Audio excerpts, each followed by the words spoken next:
Bonjour à tous, bienvenue à ce nouvel épisode du 9 et des retours en ce 28 mai 2022.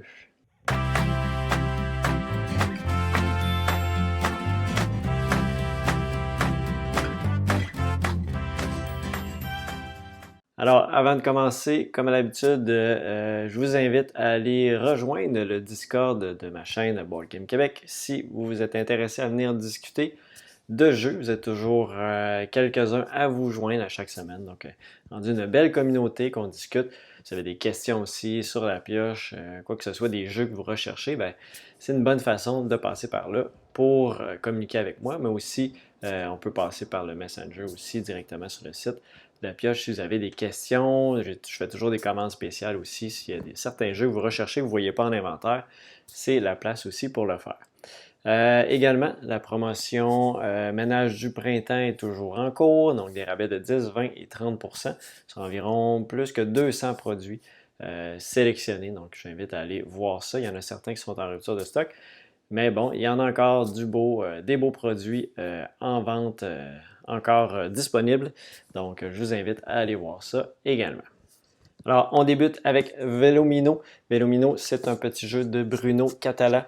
C'est un jeu de 2 à 5 joueurs, des parties d'environ 30-40 minutes qu'on fait une espèce des étapes complètes, mais c'est 5 minutes par manche jouée. C'est un jeu de levée, mais avec une petite règle spéciale, c'est qu'on peut jouer des ensembles de cartes.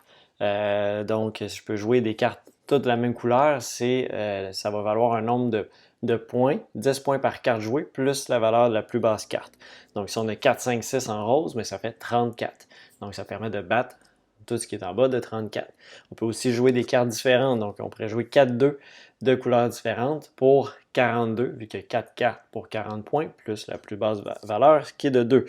Et le but est simple à chaque manche, c'est d'être le premier à se débarrasser de ses cartes. En fait, on va jouer jusqu'à temps que tout le monde a réussi à se débarrasser de ses cartes, sauf une personne, et on va attribuer des points. Donc, un point par joueur restant.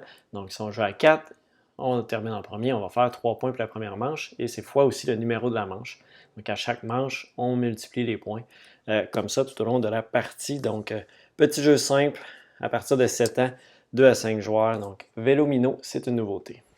On a un nouveau Cartaventura Caravane. Donc, Cartaventura qui a gagné, qui a été nommé au jeu de l'année pour l'As d'or en 2022. Et c'est ici dans Caravane, on est en 1331. On va parcourir la route de la soie à la recherche d'Ibn Battuta. Donc, c'est des parties de 60 minutes. Il y a plusieurs issues possibles. Donc, c'est un jeu où on va révéler des cartes, prendre des décisions en équipe. Donc, c'est 1 à 6 joueurs, 10 ans et plus. Donc, Carte Aventura Caravane en français, c'est une nouveauté. Nova et Iron Earth, c'est les deux nouveaux packs pour les paquets héros qu'on a en anglais et en français pour Marvel Champion. Donc, vous pouvez ajouter ça à votre collection si vous aimez ces héros-là, des nouvelles cartes pour ces deux héros-là. Donc, c'est une nouveauté aussi. 0 à 100, un jeu de connaissance générale pour ceux qui n'en ont pas. Très simple, on va jouer des cartes en essayant de viser une cible d'un certain chiffre qui va de 0 à 100. Donc, par exemple, ici, on a 38 et on va jouer une de nos cartes qu'on pense que le résultat est proche de 38. Bon, on a aussi des petites cartes qui peuvent faire des moins 20, plus 20, plus 50, etc. Donc ça nous permet de s'ajuster aussi dépendant de nos connaissances. Un petit exemple, quel pourcentage de son temps dort en moyenne un koala? Donc là, est-ce que, on s'entend, pourcentage de son temps, est-ce que ça peut être 80%?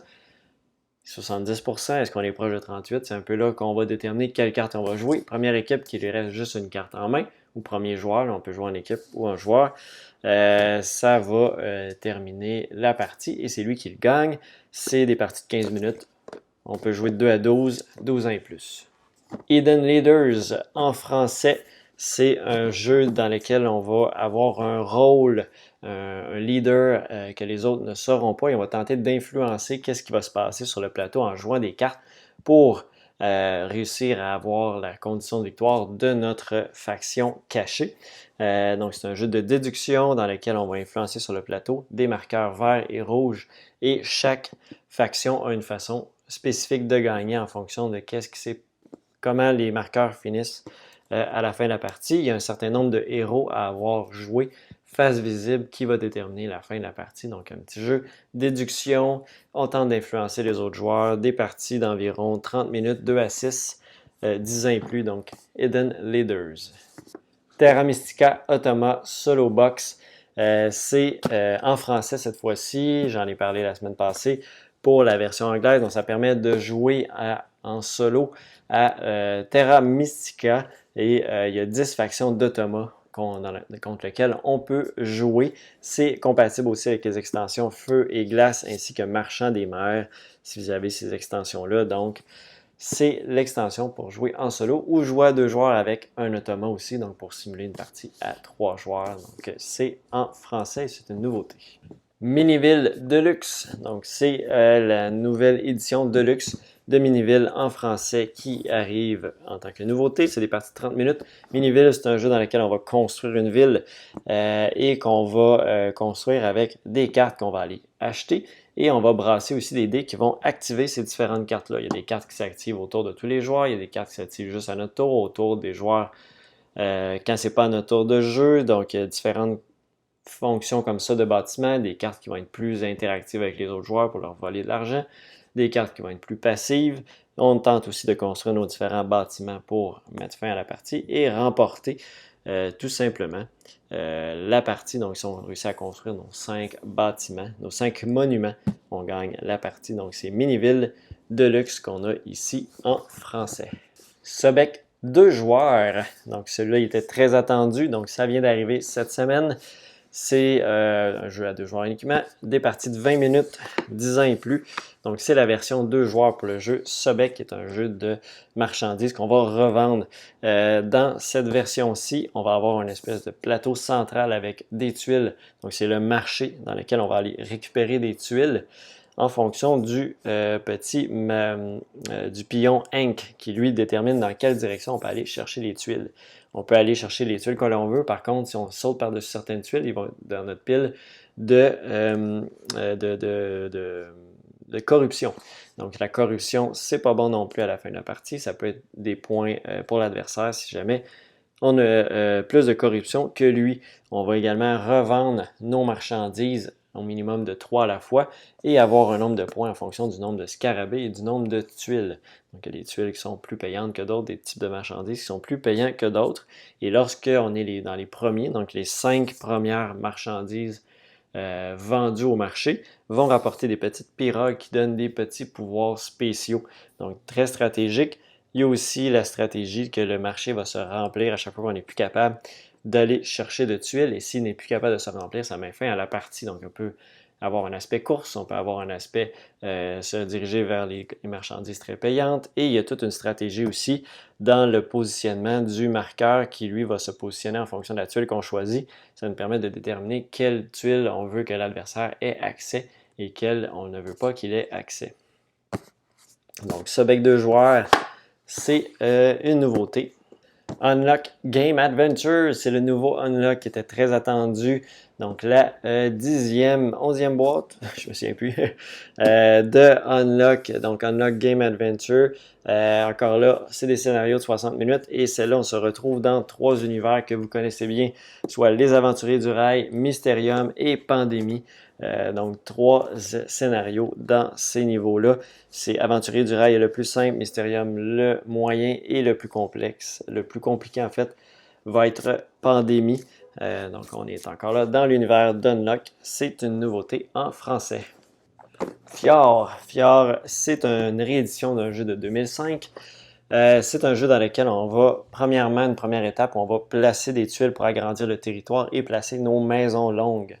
On va se positionner stratégiquement sur le plateau puisque dans la deuxième phase de jeu, il faut placer nos vikings et le but est de placer le plus de vikings possible, donc posséder le plus de terrain possible dans la partie. Donc des parties de 30-45 minutes, assez facile, un positionnement stratégique, stratégie dans le choix de où on va placer nos différents maisons longues et nos différents vikings. C'est également un jeu qui a, avec la réédition, 9 nouvelles variantes pour varier vraiment le fonctionnement de chaque partie. Donc 30-45 minutes, 2 à 4 joueurs, c'est en français et en anglais, donc multilingue, pour Fjord. C'est une nouveauté. The Uprising Maracaibo, l'extension. Donc l'extension, mais cette fois-ci en français. J'en ai déjà parlé dans les semaines précédente quand on l'a reçu en anglais, donc en français cette fois-ci. Donc on a un nouveau plateau de jeu double couche qui permet donc de mieux positionner ces éléments pour pas que ça tombe un peu partout, mais aussi pour pouvoir changer le fonctionnement du plateau. Donc il y a quand même une utilité à pouvoir changer différentes sections en insérant des nouvelles pièces dans le plateau. Donc ça, je suis très content de voir ça. Et on a également des nouveaux scénarios, des nouvelles aventures. On a un nouveau mode solo également avec Jacques, donc avec des cartes d'automat pour se battre contre ce personnage-là. Et des nouvelles cartes de jeu également, des nouvelles quêtes, des nouvelles tuiles pour legacy un peu des nouvelles tuiles cachées qui vont modifier le plateau de jeu. Donc, c'est comme ça qu'on se retrouve dans The Uprising Maracaibo. C'est l'extension pour le jeu de base. 1 à 4 joueurs, c'est 30 minutes par joueur, un jeu relativement long. Donc, Maracaibo, l'extension Uprising en français, c'est une nouveauté. Dawn of the Z, 3e édition, c'est un retour en stock. C'est un jeu uniquement en anglais de Victory Point Game. C'est un jeu pour 1 à 5 joueurs dans lequel des parties de 90 à 120 minutes dans lesquelles on va tenter de survivre à des attaques de zombies et à protéger notre ville. On va principalement aller chercher des armes, se protéger, faire des missions, éviter d'avoir des trop hauts niveaux d'un certain marqueur qui va faire amener des zombies de plus en plus forts. Donc, on tente de se protéger de cette façon-là avec différents scénarios aussi dans Dawn of the Z. Donc, c'est la nouvelle retour, 3e édition. Je sais que c'est un jeu qui est quand même assez attendu, donc on en a des copies pour Dawn of the Z en anglais. Batman The Dark Knight Returns, le jeu de game, c'est en anglais ici. C'est un jeu dans lequel on va être dans différents chapitres de l'histoire du Chevalier Noir, du retour du Chevalier Noir. On a 4 histoires à compléter dans lesquelles on va tenter de retrouver différents personnages. On a des pistes de vie, de santé mentale, d'une autre piste qui, si ça arrive à 0, on perd la partie. On a aussi le temps qui va jouer contre nous pour faire nos différentes actions. On va avoir des acolytes qui vont se joindre à nous également. Il y a des lancers de dés. Donc, un jeu principalement de déplacement sur le plateau, battre des vilains, tenter de bien protéger la ville de Gotham. Donc, c'est à quoi ressemble ce jeu-là. Et on a aussi la version Deluxe avec à l'intérieur des figurines. Donc, on voit un petit peu 17 figurines ici à l'intérieur dans cette version Deluxe. Sinon, ça reste sensiblement le même jeu pour Batman The Dark Knight Returns. Les Demeures de l'Épouvante, 2e édition en français. Donc, c'est de retour en stock également. Donc, c'est un jeu dans lequel on va être des investigateurs qui tentent de résoudre des mystères, des crimes qui se passent dans ce fameux manoir. C'est un jeu qui va se jouer aussi avec une application mobile qui va diriger, qui va permettre de dévoiler de certains éléments, de questionner qu'est-ce qui se retrouve dans certains endroits. Donc, c'est vraiment un jeu qu'on joue côté application et côté plateau pour vraiment le jeu en tant que tel. On va se battre contre des monstres, il y a des figurines. C'est un jeu où on va faire des lancers de dés pour réussir à battre les différentes créatures. Il faut regarder notre santé mentale parce qu'on peut virer fou dans ce monde-là, dans ce manoir, la demeure de l'épouvante. Et donc, comme je mentionnais, c'est un jeu avec application, soit même sur mobile, sur ordinateur pour avoir un écran plus gros aussi. C'est possible également. C'est 1 à 5 joueurs, 14 ans et plus, et environ 2 à 3 heures de jeu par aventure qu'on va faire tout simplement dans Les Demeures de l'Épouvante, 2e édition. C'est un retour en stock. C'est ce qui conclut cet épisode de Du Neuf et des Retours du 28 mai 2022. Je vous invite à vous abonner à la chaîne de La Pioche pour être avisé directement, en fait, avec la petite cloche lorsque une nouvelle vidéo sort sur la chaîne. Je vous invite aussi à aller, bien sûr, faire vos achats sur boutiquelapioche.com. Et si vous avez des questions, quoi que ce soit, vous pouvez m'écrire en message privé sur la pioche, la page Facebook de la pioche. Ça va me faire plaisir de vous répondre. Si vous voyez des produits, vous avez des questions sur ces produits-là que je vous ai présentés aujourd'hui. Donc, ça va me faire plaisir également de répondre à vos questions. Donc, sur ça, ben, on se revoit la semaine... en fait, non, la semaine prochaine, il risque de ne pas avoir du neuf et des retours. Petite fin de semaine de congé où je vais avoir des remplaçants à la boutique qui vont être mes parents, qui vont venir faire une petite relève pour la fin de semaine. J'avais une activité prévue depuis très longtemps et donc ça va permettre de prendre un petit peu de repos en même temps. Donc, il risque de ne pas avoir d'épisode la semaine prochaine. Peut-être, mais je ne suis pas certain. Je ne pense pas que je vais avoir le temps de le faire. Donc, sinon, on va se revoir dans 2 semaines. Sur ce, on se revoit, comme je disais, très bientôt. Bye bye.